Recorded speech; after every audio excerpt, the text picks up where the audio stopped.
Hello 大约今年民众嘅表達嚟出ရှိလို့အဲ့ဒါဘာလဲဆိုတော့ကိုလီဗန်ရဲ့လက်အိတ်လေးပဲဖြစ်ပါတယ်大约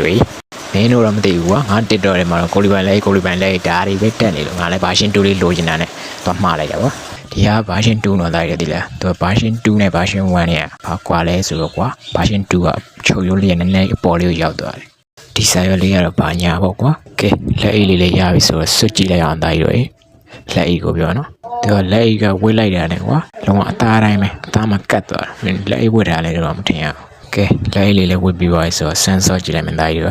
သူကစော့လို့လည်းကောင်းတယ်ကွာဒီလားငါအရင်ကဆိုရင်လက်အိတ်တောင်ဝေးလို့မရဘူးလက်အိတ်ဝေးပြီးစော့ရင်ကွန်ထရိုးကလွတ်သွားတော့ငါဆိုရင်လက်ကိုပေါင်းတာတုပ်ပြီးစော့ရတာကွာခုပေါင်းတာမလို့တော့ဘူး version 2 လေးနဲ့ပြောနေပြီတနာနေတော့တကယ်လို့မာဂျင်နဲ့ညီကိုရှိရဆိုရင်လည်းငါရဲ့ chat box မှာစာလာပို့လာလိုက်ရကွာငါယုံကြည်စိတ်ချတဲ့ဆယ်လာကိုပြန်ပြီးညှော်ပေးမယ်နော်ဗီဒီယိုလေးတော့ဒီလောက်ပါပဲတားရည်ငါရဲ့ဗီဒီယိုလေးကိုလည်း like and follow လေးတယောက်ချင်းစီနှိပ်ပေးခဲ့ကြပါလို့ပြောရင်းနဲ့ပဲ